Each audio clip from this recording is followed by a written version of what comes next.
We begin this week with a little good news from the town of Farmerville. It appears Governor Bobby Jindal helped broker a deal in which Pilgrim's Pride will sell its North Louisiana poultry processing plant to California-based Foster Farms for $80 million. But as This Week in Louisiana Agriculture's Avery Davidson shows us, there are still a few hurdles to cross before this deal is sealed. This sign could soon read Foster Farms instead of Pilgrim's Pride. You may recall on February 27th, Pilgrim's Pride announced it would idle this poultry processing plant in Farmerville along with two others.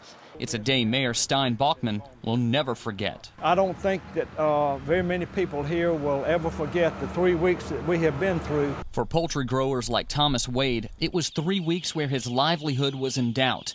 Now that Pilgrim's Pride agreed to sell this plant for $80 million, he's much more optimistic. Oh, I think it's a great deal. I think it's going to be great. I think it's going to be good for Foster and for us. Wade is very fortunate in that he received one of the last shipments of chickens from Pilgrim's Pride, but not everyone here has been so lucky, which means they could have a wait before the money starts rolling in again. Under a best-case scenario, it could be 45 days before Foster Farms begins sending chickens to Louisiana producers. That's according to Secretary of Economic Development Stephen Morey. We do need the legislature to make one change to the megafund eligibility requirements. We expect a change in the first week of the legislative session so that we'll be prepared to support a close of the transaction as early as the first full day. That's because the state of Louisiana is offering Foster Farms $50 million in incentives, money well spent, according to Wade. I think it was a bargain for them because, you know, they were going to lose a lot of revenue around here if nothing happened. You know, they're going to have a lot of unemployed people, thousands of unemployed people. Right off the top, it would have taken $50,000 to $60,000 a month from us, because we supply them with water and with sewage. On top of that, Morey says this plant brings in $150 million a year in tax revenue, not including property taxes. This would have been the biggest impact that the national recession would have had on Louisiana to date. Morey says once the deal is done, Foster Farms would have to keep this plant open for a specific amount of time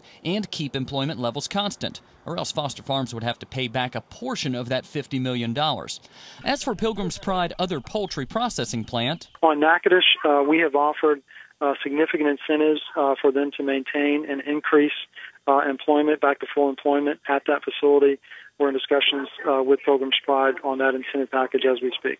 Which is why Wade's wife proudly wears the names of the people she says saved her community and her industry in Louisiana. I have nothing but praise for them. Our legislators have been so supportive.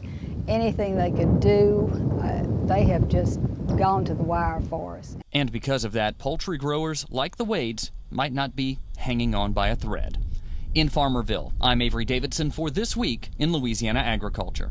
Now, last week, a Baton Rouge radio station held a heated debate about the state's involvement in the deal. Many callers likened the $50 million from the state to a, quote, bailout for Pilgrim's Pride, but that's just not the case, which is why it's important for you to get in touch with your state senators or representatives and tell them how you feel about this issue.